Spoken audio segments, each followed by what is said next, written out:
Guntur channel Pachuru వరకు Guntur channel Pachuru వరకు భూసేకరణకు నిధులు వెంటనే గుంటూరు ఛానల్ పచ్చూరు వరకు గుంటూరు ఛానల్ పచ్చూరు వరకు పొడిగించాలని పచ్చూరు బొమ్మల సెంటర్లో 8 రోజులుగా శాంతియుతంగా నిరసన దీక్షలు చేపట్టారు.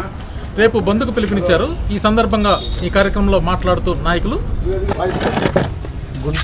పచ్చూరు, పెదనందిపాడు, చిలకలూరుపేట మధ్య ఈ గ్రామాలకి ఎలాంటి నీటి కనెక్టివిటీ లేదు.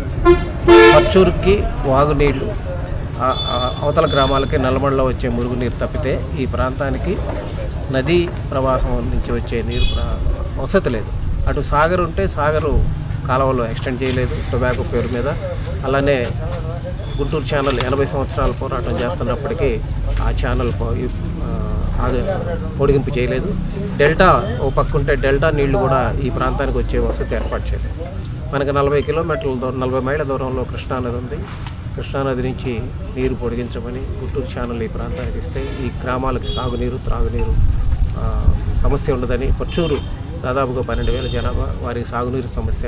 మరి ఇదంతా నల్లరేగడి భూమిలో ఎలాంటి నీరు దొరకదు, ఉప్పు నీళ్ళు తప్ప. మరి ఇక్కడ వ్యవసాయం చేయడం ఎంత కష్టమో, మరి ఇక్కడ ఈ గ్రామాల్లో చెరువులు చూస్తే మనం ఆ నీళ్లు చేయగడుకోవడానికి కూడా పనికిరాని పరిస్థితుల్లో ఇక్కడ గ్రామాలు ఉన్నాయి. మరి స్వాతంత్రం వచ్చే 80 సంవత్సరాలు అయినా కూడా నీటి సమస్య కోసం కనీస హక్కు ప్రతి గ్రామానికి, ప్రతి ప్రౌఢికి మంచినీరు అనేది, మరి ఆ హక్కుని, పౌర హక్కును కూడా ఇవ్వని పరిస్థితుల్లో రైతాంగం అంతా కూడా రోడ్డెక్కి మరి గత జరుగుతున్న పాదయాత్రలు, దీక్షలు, నిరాహార దీక్షలు, రోడ్డు బందులు, మరి ఈ కార్యక్రమంలో భాగంగా రేపు 24వ తారీఖు సోమవారం పచ్చూరు బంద్కి పిలుపునివ్వడం జరిగింది. మరి అందరూ పార్టీలకు అతీతంగా అందరూ రైతు సమైక్యంగా ఈ ప్రాంత సమస్య కోసం పోరాడాల్సిందిగా, బంద్ జయప్రదం చేయవలసిందిగా కూర్చున్నాం. ఈ కార్యక్రమంలో bar association president Pachuru John Babu గారు మాట్లాడుతూ, ఈ కార్యక్రమంలో bar association president Pachuru John Babu గారు మాట్లాడుతూ, నమస్కారం. ఇక్కడ ఇది రైతు సమస్య కాదు కానీ ప్రజా సమస్య. ప్రజా సమస్య అంటే అవసరాల్లో ముఖ్యమైన అవసరంగా గాలి, తర్వాత నీరు ఎలాగొస్తుందో గత 80 సంవత్సరాల నుంచి పచ్చూరు పరిసర ప్రాంతాల్లో నీటి సమస్య చాలా భారంగా, భయంకరంగా ఉన్నదని మేము చిన్నప్పటి నుంచి గమనించాము. మా పెద్దలు కూడా ఎంతో పోరాడారు. అయినప్పటికీ ఈ ఉద్యమం రూపంగా దాల్చి ఇది ప్రజా సమస్య పోరాటం మాత్రం కాదు, ఆరాటం అండి. ఆరాటం అంటే ప్రజలు, మా భవిష్యత్తు పిల్లలు బాగుండాలనే ఆరాటంతో ఆ నీటి కోసం చేస్తున్నారు. గత 8 రోజులుగా మరి పెద్దలు ఈ యొక్క సమస్యను అర్థం చేసుకున్నవారు, మరి విజ్ఞులు, మరి అడ్వకేట్సు, రాజకీయ నాయకులు, మేము ఖచ్చితంగా చేస్తున్నది ఎలాంటి పొలిటికల్ పార్టీలకు సంబంధించిన మ్యాటర్ కాదు, ఇది ప్రతిపక్షాలకు కూడా సంబంధించిన విషయం కాదు. కాబట్టి ప్యూర్లీ ప్రజా సమస్యగా తీసుకొని, మరి నీరుంటేనే కదా వాడుకుంటానికి, లేకపోతే అన్నిటికీ ఉపయోగం.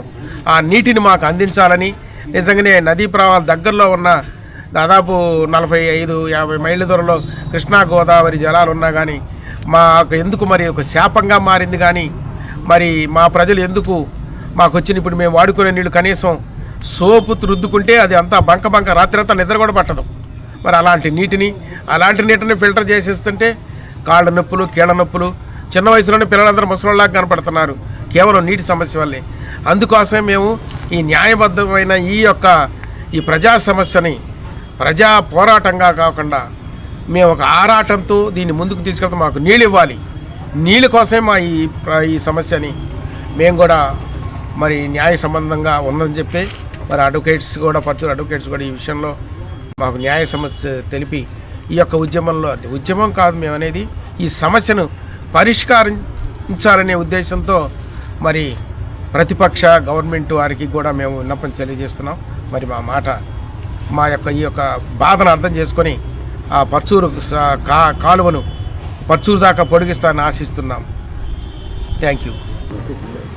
ఇది రాజకీయ పార్టీలకు సంబంధం లేదు, కేవలం మా సమస్య మాత్రమేను, నీటి సమస్య మాత్రమే చెప్తున్నారు.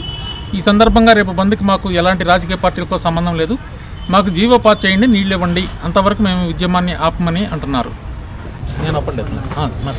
నా పేరు ఒగ్గిశెట్టి గోవిందరాజులు. ఈ పర్చూరు ప్రాంతపు పర్చూరు గ్రామ నివాసిని. అదేవిధంగా లాయర్ని కూడా ఇక్కడే ప్రాక్టీస్ చేస్తున్నాను. లాయర్ని అయితే ప్రాక్టీస్ చేస్తున్నా కానీ మా పూర్వీకులు కూడా రైతాంగం నుంచి వచ్చిన వారే. ఆ రోజు నుంచి కూడా మనకి నీటి సమస్య అనేది ఇప్పుడు కూడా జరుగుతుంది. కనీసం చెరువులు నింపుకోవటానికి కూడా నీళ్లు లేని పరిస్థితి. ఈ చెరువులు నింపుకోవటానికి ఒక 30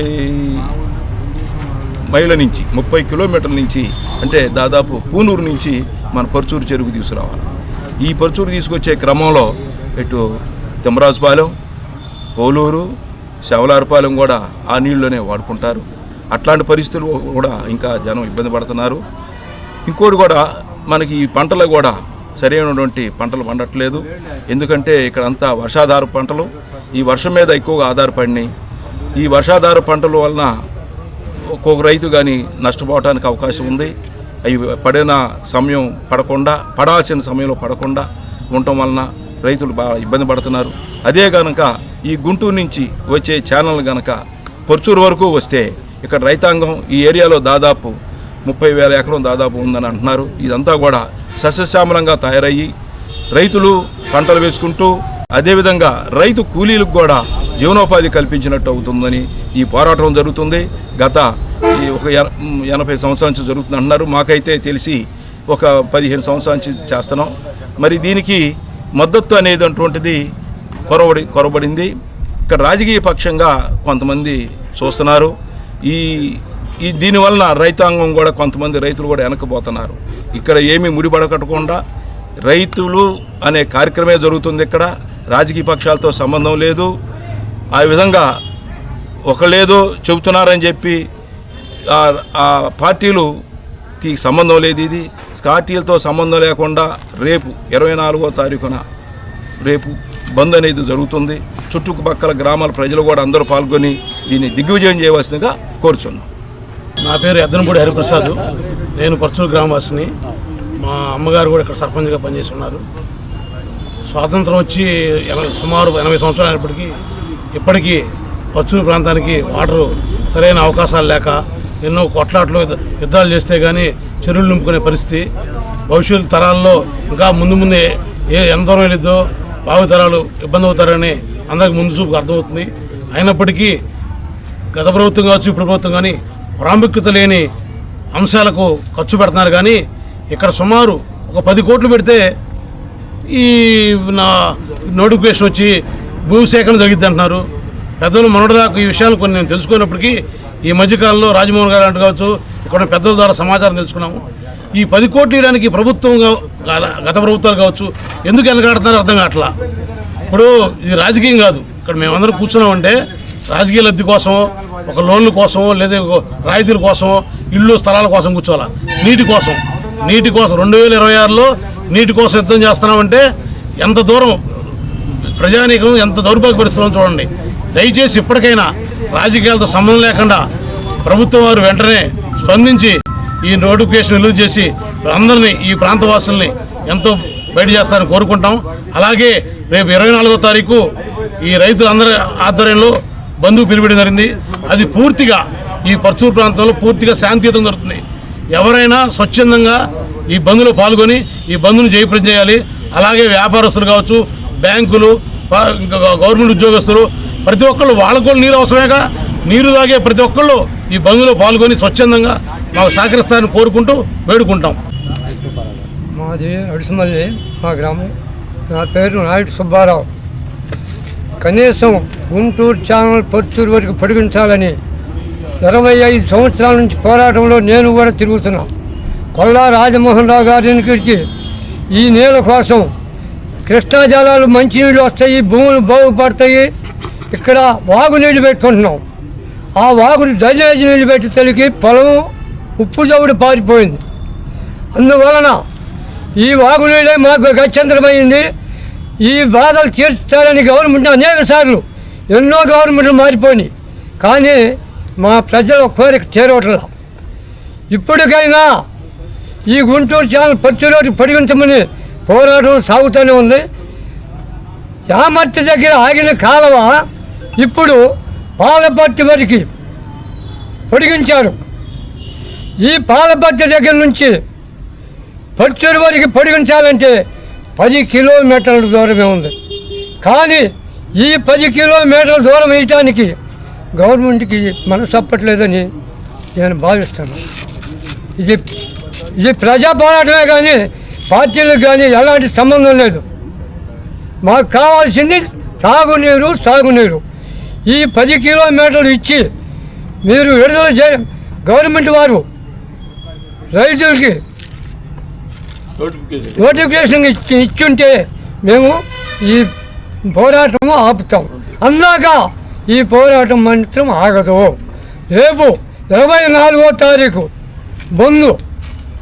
ఈ బంద్లో ఇక్కడ 30 గ్రామాలు, ఈ 30 కాకుండా నల్లమడ పోరాటంలో అవతల గుంటూరు నుంచి రాజపాడు, అభినవనపాలెం, పాలబట్టి వరకు వచ్చిన జనం కూడా ఈ పోరాటంలో పాల్గొంటారని నేను మనసారా చెప్తున్నాను. ఈ పోరాటం అనేది జీవో వచ్చేంత వరకు కూడా పోరాటం ఆపమని చెబుతున్నారు. ఎన్ని రాజకీయ నాయకులు పార్టీలు మారుతున్నారే కానీ వీళ్ళకి నీళ్లు మాత్రం రావట్లేదని చెప్తున్నారు. రాజకీయ పార్టీలు మారటం కాదు, కావాల్సింది నీళ్లు కావాలని చెప్తున్నారు. రాజకీయ పార్టీ నాయకులు ఇప్పటికైనా స్పందించి, ఇప్పుడు ఉన్నటువంటి అధికారంలో ఎమ్మెల్యే గారు స్పందించి జీవోను పాస్ చేసి నీళ్లు ఇచ్చేంత వరకు కూడా ఈ పోరాటాన్ని ఆపమని చెప్తున్నారు. ఇప్పటికైనా ఎమ్మెల్యే గారు స్పందించి జీవోని పాస్ చేయించవలసిందిగా కోరుతున్నాము.